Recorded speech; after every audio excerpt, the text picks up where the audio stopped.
mengapa reshuffle-nya ini hanya mengganti satu orang menteri saja. Jangan main-main.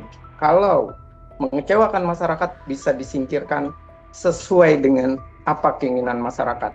Kerjanya minim atau kurang greget, saya katakan sangat kurang greget, itu bisa jadi adalah yang pertama menteri yang dasarnya dari relawan. Program Tribunnews on Focus Tribuners membersamai Anda kembali hari ini bersama dengan saya Nila Irdah. Terbaru Tribuners, Presiden Prabowo Subianto resmi melantik Guru Besar ITB Brian Yuliarto untuk menjabat sebagai Menteri Pendidikan Tinggi, Sains dan juga Teknologi atau Mendikti Saintek. Yang mana Brian ini menggantikan sosok Satrio Sumantri Brojonegoro. Pelantikan dilaksanakan hari ini di Istana Negara Jakarta, Tribuners, pada 19 Februari 2025, yang mana ini sekaligus menjadi kali pertamanya pemerintahan Prabowo Subianto melakukan reshuffle kabinet sejak secara resmi menjabat pada 20 Oktober 2024 silam. Satrio Sumantri Brojonegoro sendiri merupakan menteri pertama ya yang kemudian di-reshuffle oleh Prabowo Subianto dalam kabinet Merah Putih setelah seperti yang mungkin juga sudah kita tahu beberapa waktu lalu sempat menimbulkan berbagai kontroversi sejak dilantik menjadi menteri. Lalu bagaimana melihat reshuffle yang dilakukan di pemerintahan Prabowo Gibran ini? Saya akan membahasnya Tribuners dalam Tribunnews on Focus kali ini sudah tersambung melalui sambungan Zoom bersama dengan saya pengamat politik Citra Institute, ada Bang Efriza di sana. Bang Efriza, selamat sore. Terima kasih banyak menyempatkan waktunya berdiskusi hari ini, Bang. Ya, selamat sore Mbak Nila Irda dan terima kasih untuk Tribun on Focus dan Tribun News. Ya, Bang Efriza, saya mau langsung saja minta komentar dan juga pengantar awal dari Bang Efriza melihat akhirnya hari ini ada reshuffle yang dilakukan oleh Presiden Prabowo Subianto dan yang diganti adalah Mendikti Saintek Bapak Satrio Sumantri Brojonegoro, Bang. Ya, yang pertama memang ini adalah sebuah bentuk nyata dari pernyataan Pak Prabowo yang memang dia menyatakan beberapa kali ada menteri ndablek, raja kecil, kemudian birokrasi yang terkesan tidak mau untuk mengikuti keinginan dari Pak Presiden. Itu yang pertama. Yang kedua juga ada rencana reshuffle kabinet. Dan yang ketiga juga pernyataan dari Pak Hasim sebelumnya, sebelum Pak Prabowo dilantik sebagai presiden, yang menyatakan bahwa Pak Prabowo akan mengadakan evaluasi dan kemudian ia tentu berani untuk mencopot menterinya. Hmm. Di sisi kejutan ini, di sisi reshuffle ini pada dasarnya juga ada sisi sedikit mengecewakan. Karena mengapa reshuffle-nya ini hanya mengganti satu orang menteri saja. Sisi yang lain, banyak sorotan terhadap menteri-menteri dari Pak Prabowo sebagai presiden yang bermasalah dan tentu saja soal anggaran yang tidak mendukung efisiensi, malah meminta kenaikan anggaran, misalnya di kementeriannya. Yang kedua, soal bagaimana kasus-kasus yang terjadi dalam peristiwa kehidupan masyarakat, itu juga sangat sorotan bagi masyarakat. Berikutnya juga dari berbagai hasil survei, menteri-menteri yang kinerjanya tidak memuaskan, ada sekitar 10. Kemudian juga ada menteri yang memang terseret ataupun walaupun ada asas praduga tak bersalah, ia terbawa dalam arus mengurusi proses dirinya sebagai saksi di KPK. Dan ini tentu saja satu sisi apresiasi, satu sisi sebuah kelegaan bagi masyarakat karena juga ada demo Indonesia Gelap yang salah satunya juga protes terhadap Menteri Satrio Mendikti Saintek ini. Sisi yang lain juga memang ada protes di pegawainya, di kementeriannya. Berikutnya ada juga sisi dari Satrio yang terlihat sekali berbeda dengan keinginan dari Pak Presiden Prabowo. Sehingga asumsinya adalah raja kecil mungkinkah itu adalah si Satrio itu sendiri? Karena mungkin saja raja kecil yang dimaksud ini karena ia merasa bahwa ia seorang akademisi, ia merasa bahwa ia seorang intelektual, akhirnya ia merasa bahwa ia lebih pintar, lebih hebat dibandingkan pimpinannya atau seorang presiden. Dan Hmm. inilah perilaku-perilaku yang di dunia akademis sering terjadi. Merasa pintar, akhirnya merasa bahwa ia bisa memimpin tanpa mengikuti pimpinannya. Seperti itu, Mbak, pembukanya. Oke, baik. Nanti saya akan singgung lebih dalam terkait siapa saja sedianya menteri yang bisa di reshuffle bersama dengan Menteri Satrio begitu ya, Bang Efriza ya. Tapi sebelumnya saya ingin masuk dulu ke eh, kemungkinan-kemungkinan penyebab digantinya Menteri Satrio. Tadi disinggung oleh Bang Efriza juga bagaimana kemudian kontroversi yang sempat terjadi begitu ya, Bang Efriza ya, yang juga berada di lingkup Mendikti Saintek ini. Apa kemudian penyebab lain atau mungkin dugaan-dugaan lain dari Bang Efriza yang menyebabkan semakin mantapnya sosok Presiden Prabowo Subianto ini kemudian mengganti Menteri Satrio dalam rentan baru kurang lebih 100 hari lewat ya masa kerja di pemerintahannya. Ya, yang jelas yang pertama adalah tabrakannya atau kisruhnya dari apa yang diinginkan oleh presiden terhadap komentar maupun tindakan yang akan dilakukan oleh Satrio Hmm. sebagai Mendikti Saintek. Yang pertama, misalnya kita melihat bagaimana ia berkomentar tentang nomenklatur. Nomenklatur atas perpecahan tiga kementerian pendidikan yang dilakukan oleh Pak Prabowo yang dianggap membuat ia susah untuk langsung bekerja cepat. Akselerasinya, kemudian bagaimana ia bertumbuh membersamai untuk kementerian ini bisa sesuai dengan program dari visi misi Pak Presiden, ini sulit untuk diturunkan oleh Satrio menjadi sebuah program yang langsung bisa dirasakan oleh elemen masyarakat di dunia pendidikan. Yang kedua adalah soal efisiensi anggaran. Bagaimana soal efisiensi anggaran? Satrio menyatakan bahwa efisiensi ini menimbulkan sebuah asumsi perlunya UKT itu dinaikkan. Sementara UKT ini menjadi protes bagi mahasiswa. UKT ini menjadi biaya yang begitu mahal, begitu beratnya orang mendapatkan pendidikan tinggi di Republik ini. Dan yang ketiga tentu saja pernyataan Satrio yang melakukan mutasi, kemudian ia juga rekaman pembicaraannya keluar, itu menjadi sebuah peristiwa memalukan bagi pemerintahan. Karena pemerintahan menterinya didemo oleh pegawainya, menterinya di melakukan kebijakan dalam hal ini, dia dinyatakan bahwa ia arogan. Dan Hmm. asumsi-asumsi ini tentu saja membelenggu pemerintahan dan membuat pemerintahan ini bercitra buruk. Apalagi dengan banyak hal, misalnya soal KIP, itu juga kita masih terjadi perdebatan soal efisiensi anggaran. KIP ini juga dirasakan apakah nanti dari mahasiswa ini ataupun yang mendapatkan gap ini tidak lagi mendapatkan atau tidak. Tapi nyatanya kan memang semua itu masih berjalan. Semua itu masih diproses. Dan hal-hal inilah yang membuat akhirnya ketika ada demo beberapa hari ini Indonesia Gelap, nama Satrio pun menggema.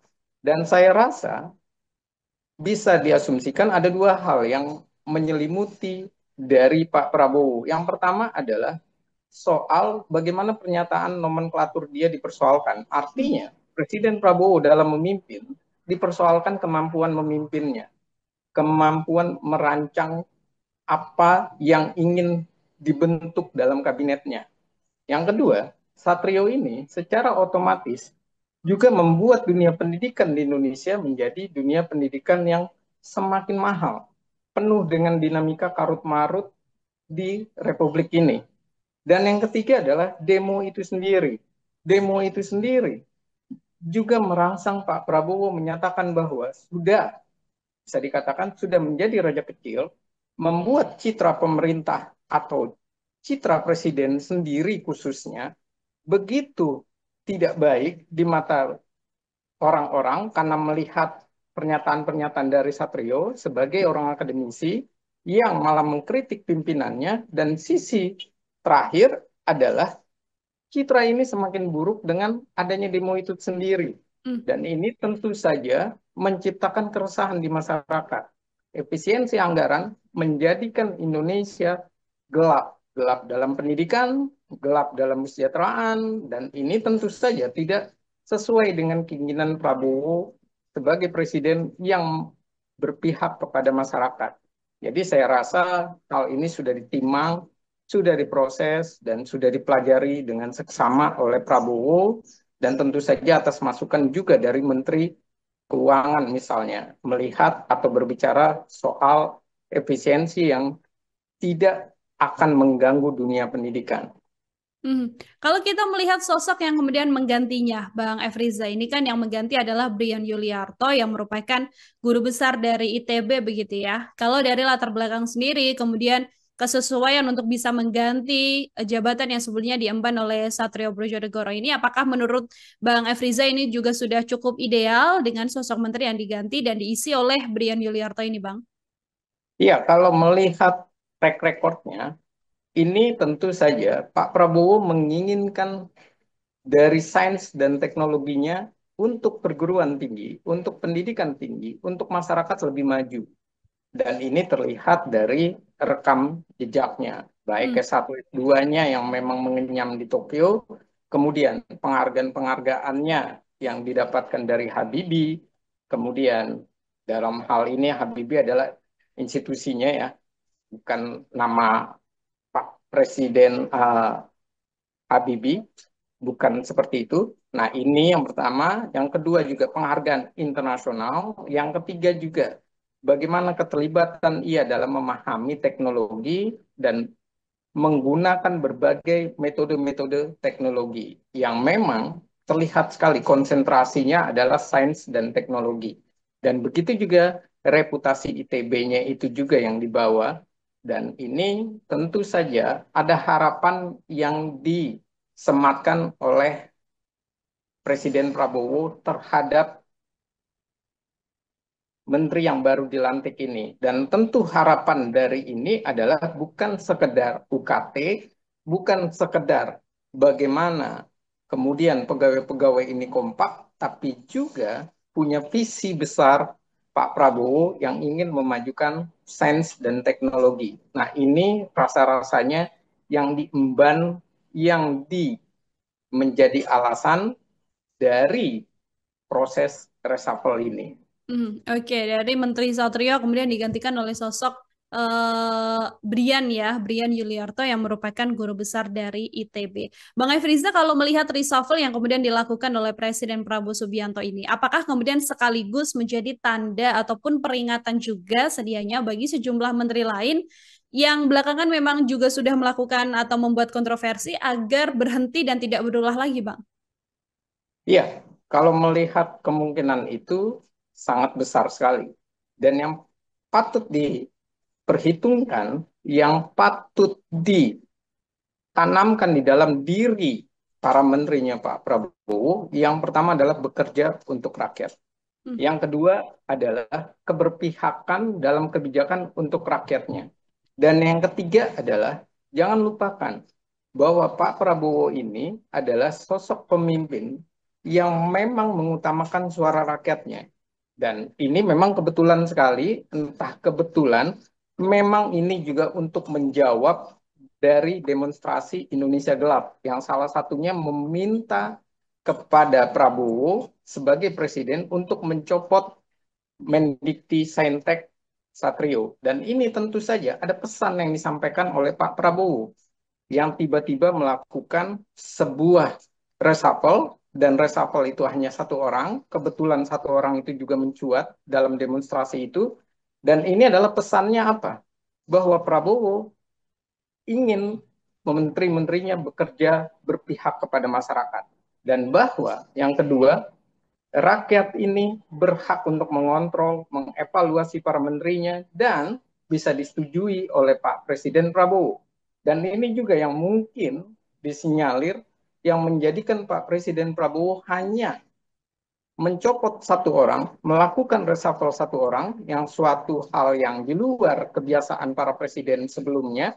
Sisi yang lain, dia juga mengangkat kepala pimpinan kelembagaan. Artinya, dua hal sekaligus dia sampaikan. Satu ke menteri, yang kedua juga ke kepala lembaga yang baru dilantik. Bahwa jangan main-main. Kalau mengecewakan masyarakat bisa disingkirkan sesuai dengan apa keinginan masyarakat. Makanya momentum Indonesia Gelap ini menjadi sebuah semangat bahwa Pak Prabowo ingin menunjukkan Indonesia bisa terang, khususnya di bidang pendidikan setelah copotnya Satrio.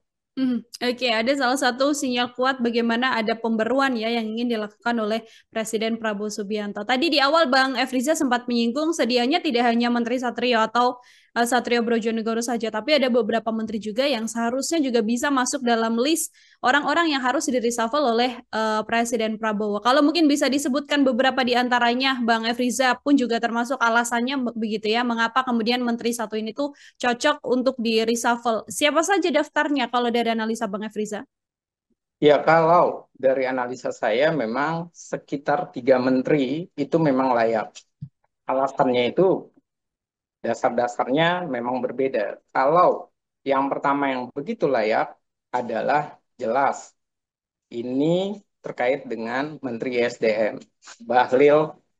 Nah, Pak Bahlil ini mengapa ia semestinya diresapel? Karena kebijakan-kebijakannya, contoh adalah kebijakan kelangkaan gas LPG 3 kilo. Kemudian bagaimana Pak Prabowo juga kecewa dengan kebijakan itu. Dan yang ketiga, diungkapkan bahwa tidak ada koordinasi. Dan yang keempat juga, kebijakan ini pada dasarnya juga menunjukkan bahwa Bahlil ini tidak peduli dengan masyarakat. Karena dari kebijakan-kebijakan ini banyak komentar-komentarnya yang sangat sinis yang tidak berpihak kepada masyarakat. Misal, masyarakat disuruh mencari kurang jauh, artinya suruh lebih jauh lagi. Yang kedua, masyarakat disalahkan karena dianggap kenapa harus borong, kenapa harus panik membeli gas. Dan yang ketiga juga, ia begitu merasa bahwa nggak usah sampai kepada presiden, harusnya cukup di dirinya saja. Dan ini adalah komentar-komentar yang saya rasa tidak layak untuk memimpin republik ini, untuk mengelola republik ini sebagai pembantu presiden. Dan yang kedua adalah tentu saja Menteri Budiari, Menteri Koperasi. Mengapa Budiari? Karena portofolionya saat ini sedang tidak baik-baik saja, atau dalam tanda kutip lagi buruk. Dalam kasus ia menjadi saksi, walaupun ada asas praduga tak bersalah, menjadi saksi dalam judi online yang terjadi di Komdiji. Dan berikutnya, bagaimana ia lebih kepada pro mantan Presiden Joko Widodo. Kemudian, ia terkesan tidak solid kepada Pak Prabowo, karena ia memikirkan perlindungan terhadap dirinya. Artinya, yang menjadi permasalahan adalah sudah portofolionya tidak baik, sedang tidak baik ya, kalau ingin dibahasakan lebih halus. Yang kedua adalah hal yang terkait dengan ia juga tidak solid mendukung sepenuhnya pemerintahan Prabowo. Dan yang ketiga juga, Budiari ini menjadi sebuah menteri yang banyak diprotes oleh masyarakat karena kinerjanya kurang memuaskan. Dan ini juga dari hasil survei. Dan mengapa ia kurang memuaskan? Karena dari awal memang ia sementara saat wamen desa pembangunan tertinggal saat itu, kemudian ia menjadi Menkom Info, ia dicitrakan hanya sebagai menteri giveaway. Jadi menteri yang terpilih karena kebaikan dari seorang Presiden Jokowi semata. Sedangkan kinerjanya itu masih dirasakan minim. Yang berikutnya adalah Menteri Natalius Pigai. Mengapa Natalius Pigai? Karena ia jelas-jelas disorot oleh masyarakat, disorot juga oleh DPR atas pernyataannya yang meminta kenaikan anggaran. Bahkan Natalius Pigai ini disorot oleh DPR RI karena ia kurang greget ketimbang ia menjadi aktivis. Pertanyaannya, apakah kurang gregetnya Natalius Pigai ini karena dirinya memang merasa uang kementerian di daerah kementerian HAM-nya ini untuk di daerah-daerah nanti dia bekerja misalnya melaksanakan sebuah sosialisasi ataupun membangun hak asasi manusia dari daerah-daerah kesadaran tersebut ternyata ini tidak membuat dia semangat karena kecilnya anggaran dan ini juga menjadi sebuah dilematis. Kenapa Natalius Pigai lebih hebat saat menjadi aktivis ketimbang menjadi menteri? Dan ini pernah disorot oleh anggota DPR di dalam rapat. Berikutnya adalah yang terbaru. Yang terbaru itu adalah Noel. Bagaimana ia merespon orang-orang yang mau pergi keluar dari Indonesia dengan sudah biarkan saja misalnya, atau nggak usah kembali. Dan itu adalah respon bagaimana pemerintah mengabaikan rakyat, bagaimana pemerintah tidak sadar terhadap rakyatnya, tidak sadar terhadap bahwa keberpihakan kepada rakyat itu penting. Dan ini umumnya, kalau tadi kita melihat, umumnya rata-rata yang menjadi menteri yang kurang sangat kerjanya minim atau kurang greget, saya katakan sangat kurang greget, itu bisa jadi adalah yang pertama menteri yang dasarnya dari relawan. Hmm. Karena dia merasa dia relawan, dia merasa dia bisa memenangkan Prabowo Gibran, dan kemudian dia merasa bahwa ia layak menjadi seorang menteri atau wamen ataupun kepala bagian, sehingga ia merasa bahwa ini adalah kompensasi yang didapatkan karena jasanya. Dan ini sangat keliru dan sudah terbukti. Noel misalnya. Kemudian Budi Ari yang jelas-jelas dari relawan yang ternyata malah tidak begitu baik kinerjanya. Kemudian menteri-menteri yang tersorot ini umumnya juga adalah menteri yang berdasarkan ketua umum partai politik.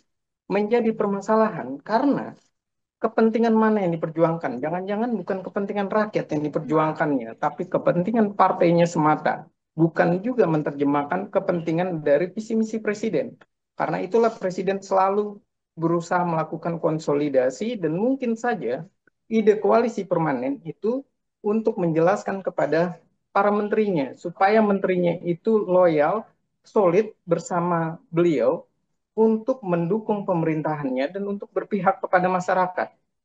Jadi pertanyaan berikutnya adalah reshuffle sekarang ini apakah akan dilanjutkan dalam reshuffle beberapa bulan ke depan atau ini sekedar hanya mengganti dari Satrio saja untuk tujuan memberikan efek kejut, memberikan kekhawatiran di kementerian-kementerian yang lain, atau juga menciptakan sebuah pesan bahwa Pak Prabowo memang siap untuk melakukan reshuffle terhadap menteri yang tidak berpihak kepada masyarakat.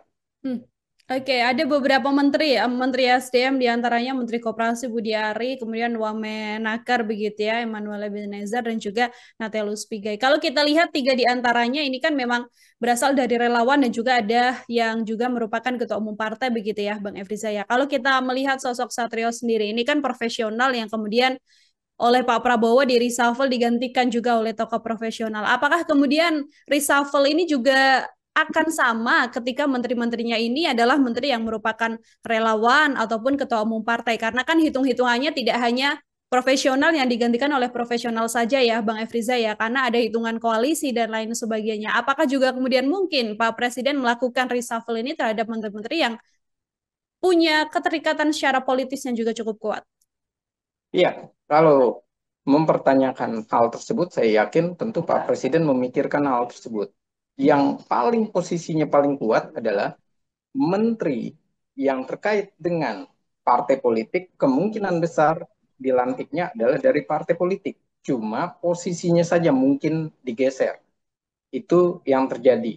Digeser, dilakukan sebuah tukar guling antar menteri profesional dengan menteri partai atau antar menteri partai. Itu bisa saja terjadi. Yang kedua adalah bagaimana dengan relawan. Nah, kalau dari relawan, semestinya Pak Prabowo itu tidak perlu khawatir, malah Hmm. bisa memberikan sebuah pesan kepada relawan. Mereka kemarin sudah direkrut, mereka kemarin sudah mendapatkan kompensasi, tapi kalau kinerjanya tidak baik, maka disingkirkan.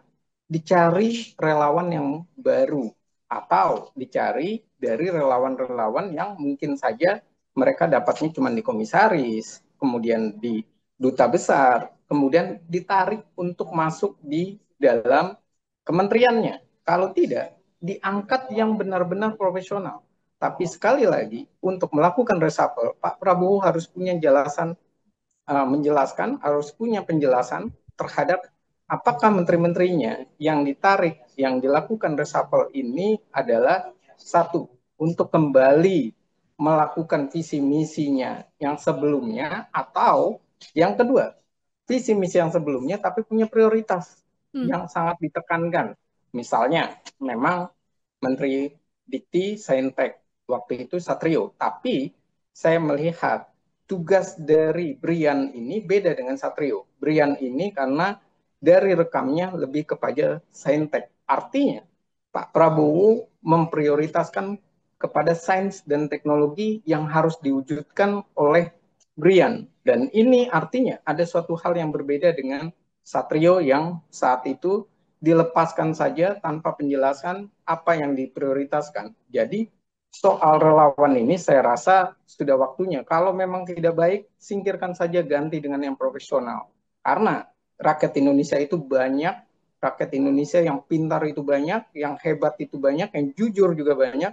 Kenapa harus memilih orang-orang yang sama? Dan juga perlu ditekankan adalah sudah waktunya Pak Prabowo memikirkan, menyelesaikan orang-orang yang di masa Presiden Joko Widodo itu tidak baik, tidak beres kerjanya, tidak becus kerjanya, menjadi memasukkan orang-orang baru yang lebih solid, lebih loyal kepada dirinya, ketimbang mempertahankan asumsi berapa persen harus dari orang-orang sebelumnya yang memerintah atau ikut membantu dari Pak Presiden Joko Widodo. Walaupun hubungan Pak Prabowo dengan Joko Widodo saya yakin masih bisa terus baik karena kesantunan dan keadaban politik dari Pak Prabowo sendiri.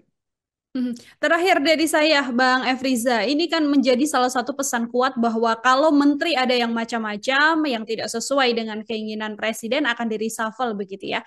Sebagai closing statement juga dari Bang Efriza, bagaimana kemudian sikap dan juga tingkah laku dari para menteri ini atau hal-hal yang harus ditunjukkan ke publik oleh para menteri ini agar nantinya tidak kemudian bernasib sama dengan Menteri Satrio Sumantri Brojonegoro ini, Bang?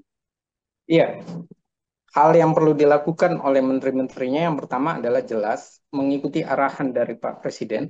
Yang kedua, menerjemahkan visi misi Presiden Prabowo maupun dengan Wakil Presidennya Gibran dengan cara menurunkan kepada program kerja yang jelas. Dan yang ketiga, mereka harus menguasai yang namanya kebijakan. Kebijakan itu ada agenda setting, kemudian ada formulasinya, kemudian ada bagaimana implementasinya dan bagaimana evaluasinya. Artinya, ini harus dikoordinasikan, ini harus disampaikan dalam komunikasi yang baik. Yang ketiga, keberpihakan kepada masyarakat harus dijelaskan. Hmm. Yang keempat, rencananya itu harus dijelaskan dengan gamblang, dengan transparan, dengan bahasa yang lugas. Dan yang berikutnya, jangan sampai membuat kegaduhan, kekisruhan, maupun menghasilkan sebuah anomali dari sebuah kebijakan yang katanya berpihak kepada masyarakat, tapi nyata-nyatanya mengabaikan masyarakat. Dan ini penting karena apa? Karena Pak Prabowo adalah sosok presiden yang saat ini, dalam waktu saat ini, waktu masih beberapa bulan ini, belum setahun, yang lebih memilih mengedepankan apa keinginan masyarakat. Jadi saya harap atau diharapkan juga bagi masyarakat mengharapkan yang pertama jelas menteri itu harus mengerti bagaimana berkomunikasi dengan rakyat. Yang kedua, kalau tidak bisa berkomunikasi lebih baik diam, bekerja, kerja, kerja, dan kerja. Dan itu pernah terjadi di menterinya era Pak Jokowi. Jadi lebih baik begitu. Dan yang ketiga, koordinasi dengan presiden, dengan koordinator maupun dengan Menq ketika soal anggaran, soal kebijakan. Jangan sampai kebijakan ini terkesan tidak pernah dibicarakan kepada Pak Presiden, kemudian ujung-ujungnya adalah rakyat yang dikorbankan, ujung-ujungnya ketidakberpihakan kepada masyarakat. Dan ini adalah sinyal. Jadi sekali lagi reshuffle ini adalah reshuffle sebuah pesan, bukan reshuffle kabinet seperti pada umumnya, tapi reshuffle yang khusus menyampaikan pesan ke dalam menteri-menterinya. Berpihak kepada rakyat kalau tidak di reshuffle, meski satu orang saja yang menjadi raja kecil. Oke, harus berpihak kepada rakyat, bekerja untuk rakyat juga ya. Kalaupun tidak sesuai dengan arahan dari presiden, nantinya juga pasti para menteri ini akan mendapatkan giliran untuk bisa di-reshuffle dan digantikan oleh sosok yang berkemungkinan akan jauh lebih baik dalam kerja membantu masyarakat. Seperti itu. Bang Efriza, terima kasih banyak. Luar biasa sekali kesempatannya hari ini berdiskusi bersama dengan saya dalam Tribun News on Focus. Semoga di lain kesempatan Bang Efriza ada waktu kembali untuk berbincang. Selamat sore, selamat beraktivitas kembali Bang Efriza. Selamat sore Mbak Nila, dan terima kasih atas waktu kesempatannya. Mohon maaf kalau ada salah kata bahasa. Terima kasih. Terima kasih banyak pengamat politik Citra Institut Bang Efriza Tribuners membersamai kita dalam Tribun News on Focus kali ini. Nantikan obrolan saya dengan sejumlah narasumber lain dan tema-tema lainnya lagi yang pastinya hanya dalam program Tribun News on Focus. Waktunya nilai Irda untuk pamit undur diri. Terima kasih banyak dan sampai jumpa. Download Tribun X sekarang. Menghadirkan lokal menjadi Indonesia.